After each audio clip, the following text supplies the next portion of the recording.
극복하고 해서 이렇게 다른 사람의 명예를 가볍게 생각하는 것에 대해서 저는 굉장히 유감이 돼요.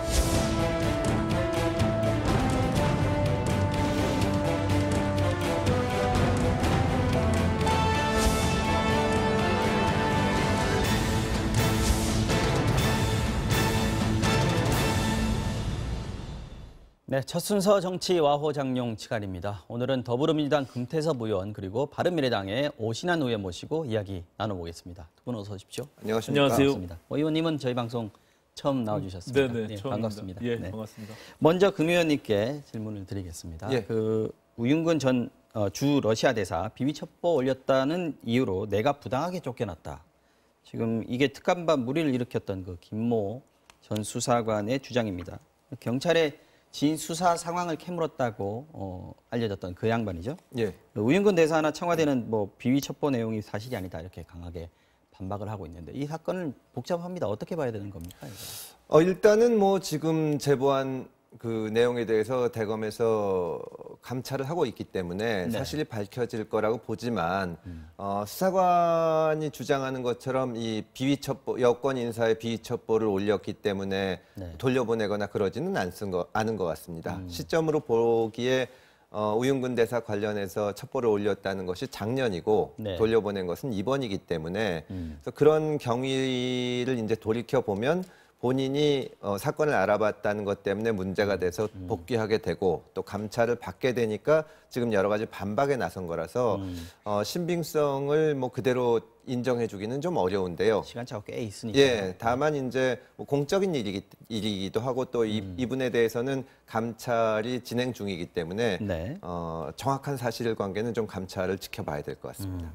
이분이 보니까 오신환 의원님, 네. 그 이명박 정권, 박근혜 정부 그리고 문재인 정부까지 이어서 쭉 그 특감반에 청와대에 있었더라고요. 네네. 그래서 자기가 그렇게 능력 있는 사람인데 네. 이것 때문에 여권 실세에 대해서 건드렸기 때문에 내가 쫓겨났다 이렇게 얘기를 하고 있습니다. 그래서 일각에서는 뭐 박근혜 정권 때 그 십상지문권 파동, 박관천 경정이었죠. 네. 이 사건을 좀 연상시킨다 이런 얘기까지 나오고 있는데 오 의원님 보시기에는 어떻게 보십니까? 어쨌든 뭐 당시의 문건 유출과 같이 내부에서의 어떤 지금 그 사실 여부를 떠나서 공직이 해이해지고 네. 그런 측면에서 보면은 흡사한 부분들이 분명히 있습니다. 다만 지금 저는 대검에서 이것을 감찰 수준이 아니라 네. 정확한 진상 규명을 위해서 수사로 전환해서 수사로 근본적인 전환해야 내용들을 들여다봐야 된다라고 생각을 하고요. 네. 그 측면에서는 이제 두 가지가 있는데 이제 우윤근 지금 러시아 대사와 관련된 내용들 네. 그리고 지금 김모 수사관의 여러 가지 비위와 관련된 내용들 그리고 이 부분이 그 외에도 여러 가지 폭로할 수 있는 문건들이 많다라고 하는 부분들이 있지 않습니까? 그렇게 이 얘기를 하고 있죠, 양쪽을 김수사는. 별개로 놓고 수사가 진행돼야 되지 않을까 이렇게 생각을 합니다. 특히 이제 우윤근 대사와 관련된 거는 과거의 일이긴 하지만 지금 드러난 것으로 봐서는 현재 2016년도 총선 전에 1,000만 원을 실질 본인들의 주장에 의하면 협박한 사람에게 빌려줬다.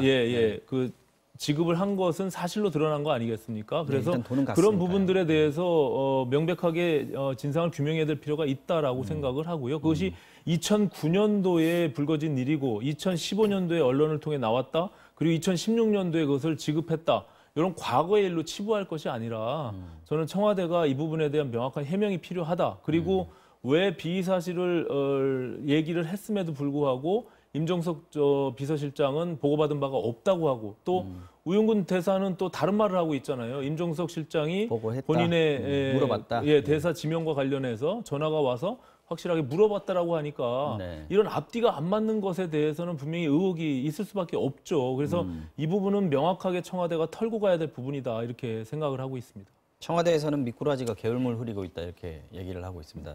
이 김 수사관 뭐 저희는 지금 실명을 얘기하고 있지 않습니다만은 예. 대변인이 뭐 브리핑을 하면서 실명까지 얘기를 하면서 강하게 이제 얘기를 하고 있는데 명예훼손도 언급하고요. 이렇게까지 강하게 반박하는 이유 이 어디에 있다고 보십니까? 뭐 기강 문제이기 때문에 그런데요. 청와대에서도 좀 다시 점검을 해볼 필요가 있다고 봅니다.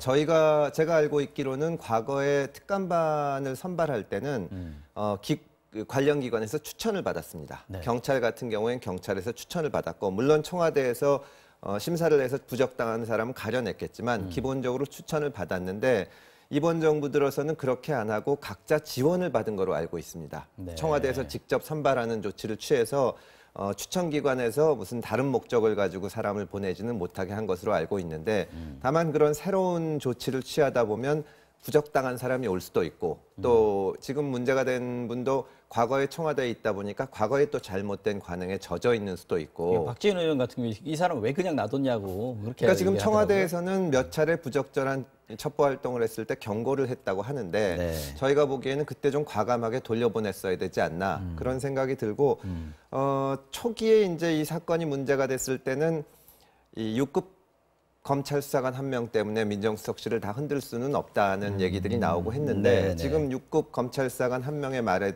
대해서 민정수석, 홍보수석, 비서실장까지 전부 반박을 하는 모양새라서 사실은 저희가 보기에도 적절하지는 않습니다. 다만 이번 사건을 이제 계기로 문재인 대통령께서 쇄신하라고 말씀을 하셨고 또 조국 민정수석이 쇄신안을 가지고 보고를 했기 때문에 네. 이런 일을 계기로 좀 이 감찰 업무에 대해서도 좀 제대로 체계화되고 고쳐지기를 바랍니다. 이렇게 또 강하게 나오는 게 과하다고 느낄 정도로 강하게 나오는 게 그만큼 자신 있다는 얘기도 될 수 있을 것 같긴 한데. 예, 사실 지금 뭐 저 십상시 문제하고 비교를 하기는 하는데 그때 그 박관천 그 경정이 얘기했던 것은 정권 자체의 가장 큰 실세가 누구냐. 뭐 정윤회 얘기도 나오고 했던 그런 그러니까 이게 사실로 밝혀지면 정말 정권의 정당성 자체가 흔들릴 정도의 사건이고 지금 이거는 러시아 대사를 하는 물론 중요한 자리고 중요한 분이긴 합니다만 네.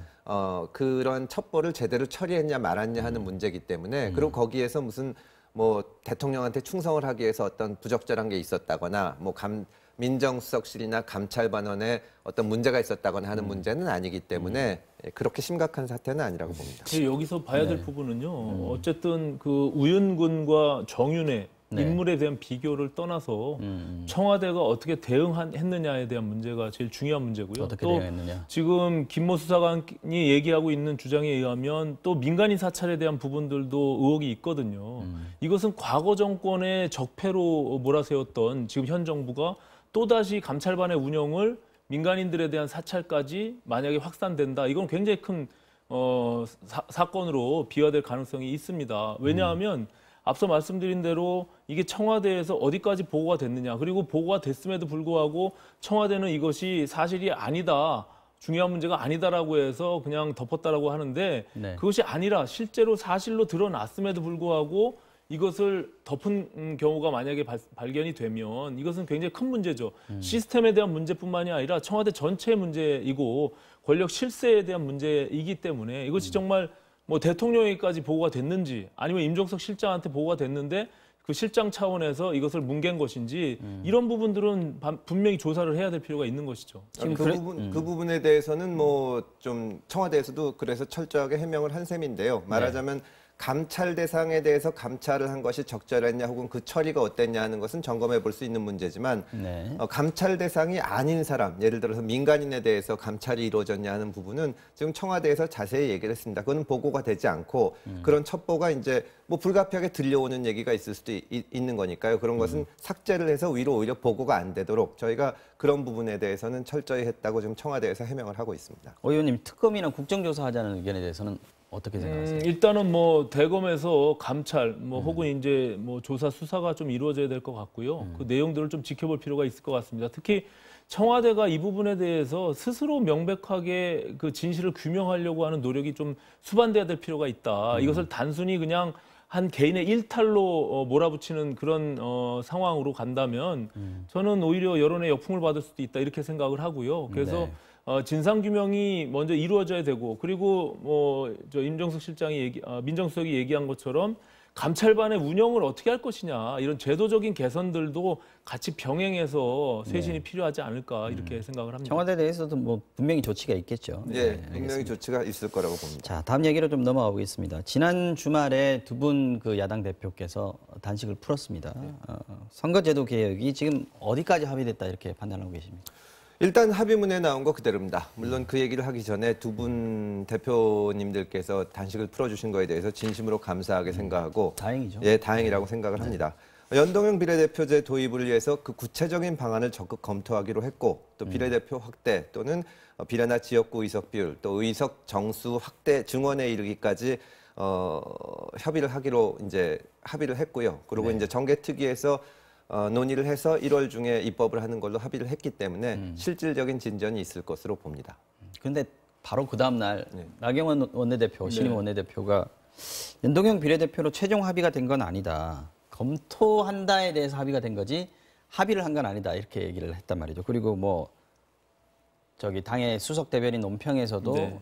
이게 연동형 비례대표 우리가 간다는 얘기를 한 적이 없다. 전혀 사실이 아니다. 이런 식으로 강하게 얘기를 하고 있단 말이죠. 그러면 앞으로 좀 논의가 힘들다 이렇게 봐야 되는 거 아닙니까? 뭐 쉽지 않은 이제 구체적으로 법제화하는 데까지는 쉽지 않은 과정이 남았을 거라고 생각합니다. 네. 지금 말씀하신 대로 합의문 자체가 연동형 비례대표제에 대해 적극 검토한다. 뭐 이렇게 좀 약간 모호한 부분들이 없지 않아 있습니다. 하지만 이제 10% 이내의 정수 부분들 그리고 네. 정개특위에서 기간을 정해놓고 합의를 도출해낸다. 이런 부분들이 있기 때문에 네. 저는 어려움이 있어도 이것은 꼭 우리가 해야 될 시대적 과제라고 생각을 하고요. 특히 네. 민주당에서 좀 더 적극적이고 전향적인 자세를 가지고 이 부분을 풀어내려고 하는 노력들이 좀 선행됐으면 좋겠다. 그리고 대통령께서 수차례 의지를 표시해 준 바와 같이 저는 이것이 대통령의 공약이고 또 과거 민주당이 여러 야당일 때 끊임없이 주장했던 그런 제도이기 때문에 이것이 어떤 정당의 유불리를 떠나서 반드시 해결해야 될 과제로 생각하고 좀 접근했으면 좋겠다 이렇게 생각을 합니다. 예. 금연님 지난번에도 우리 그 의원 정수 늘리는 문제요. 예. 그 부분은 사실 필요성은 모두가 다 인정을 하는데 국민들 눈치를 봐야 되는 그런 상황은 또 상황입니다. 이번에 그 10% 이내에서 뭐 늘리는 것도 검토하는 대상 중에 이제 들어갔는데 예. 금연님 이 부분에 대해서 좀 개인의 생각이 좀 있으실 것 같아요. 개인적으로 말씀드린다면 이번 기회에 좀 적극적으로 추진해 보면 어떨까 하는 생각이 듭니다. 사실은 그 이 의원 정수 늘리는 문제가 최근에는 연동형 비례대표제의 어떤 종속된 문제인 것처럼 그래서 연동형 비례대표제를 하기 위해서 국회의원 숫자를 늘려야 된다. 네. 그러다 보니까 예산도 안 늘리고 예를 들어서 300명을 330명으로 늘린다면 보좌진을 줄이거나 세비를 깎아서 예산을 맞춘다. 그런 식으로 숫자만 늘리는 거에 이제 치중을 하고 있는데요. 사실은 국회에서 보면 우리가 470조의 예산을 쓰는 국가인데 과연 국회에서 얼마나 그것을 제대로 심의를 하고 결산을 하는지 또 어느 나라나 마찬가지지만 현대 국가에서 행정부의 이 권한이 점점 강화되는 추세인데 이것을 제대로 견제하기 위해서는 국회의원 수가 늘어야 되거든요. 네. 그렇기 때문에 총액을 제한해 놓고 숫자만 늘려서 이 선거구 조정해 가지고 하면은 그럼 어느 정당이 더 의석을 많이 차지하게 되냐 이 논의로 가게 되는데 이 기회에 오히려 적극적으로 국회의원 숫자를 좀 늘리고 또 필요하면은 예산이나 인력도 보강을 해서 행정부를 견제하고 의회의 역할을 다할 수 있도록 물론 그러기 위해서는 국회의원들이 지금보다 좀 환골탈퇴하는 식으로 열심히 해야 될 거라고 생각은 합니다만 그래 그것이 그 정치 혐오를 극복하고 제대로 의원수 증원 문제를 논하는 것이 아닌가 이렇게 보고 있습니다. 의원님 지금 내년 네. 1월 본회의 처리한다 이게 이제 합의문에 들어가 있습니다. 네, 근데 네. 지금 심상정 정개특위 위원장 얘기를 들어보면 지금이 골든 타임 정도가 아니라 마지막 타임이다 이렇게 네. 얘기를 하는데 네, 그렇습니다. 아까도 말씀드렸습니다만은 셈법이 다 각 당에서 좀 달라서 12월 안에는 어느 정도 합의를 이루고 1월 달에는 본회의 처리하고 이 과정이 지금 순조롭게 이루어질 것 같지는 않은데 어떻게 보십니까? 저는 뭐 각 당이 가지고 있는 그 100%의 생각을 다 이뤄내기는 어렵다라고 생각합니다. 일단 그 취지에 맞게 그리고 우리가 새로운 대한민국 시대를 열어가기 위해서 이 연동형 비례대표제는 시대적 과제이며 우리가 해결해야 될 소명이다라는 방향으로 일단 잡고 그것이 뭐 소위 완벽한 연동형 비례대표제처럼 지역구와 비례대표를 1대1 구조로 만들기는 굉장히 어려울 거라고 생각합니다. 네. 그렇다면 지금의 거의 5대1 정도 되는 수준을 적어도 뭐 3대1이나 어쩌면 뭐 2대1 정도 수준으로 가져갈 수 있는 그런 상황들을 만들어내는 것 그것이 조금씩 양보해서 절충점에 다다를 수만 있다면 저는 진일보한 방법으로 갈 수 있다 이렇게 생각하고요. 현재보다는 진전될 수 그렇죠. 있다. 이 정수에 대한 문제도 좀 열어놓은 상태에서 이야기하면 좋겠다 이렇게 생각합니다. 네. 우리가 정수를 늘리는 것이 물론 굉장히 진일보한 방법으로 갈 수는 있지만 국민들의 여러 가지 정서상 반감이 너무나 커서 막힌다면 그렇지 않은 방법을 선택해서라도 우리가 좀 더 그것도 국회의원의 기득권을 내려놓는 방식이 될 수밖에 없잖아요. 지역구를 네. 줄여 나가야 되니까. 물론 그것도 굉장히 어려운 점이라는 걸 알고 있지만 어떤 방식이든 그 취지에 맞게끔 우리가 제도를 개선해 나가는 쪽에 방향을 맞추면 저는 유의미한 결과를 낼 수 있다 이렇게 생각합니다. 예, 알겠습니다. 다음 주제로 넘어가 보겠습니다.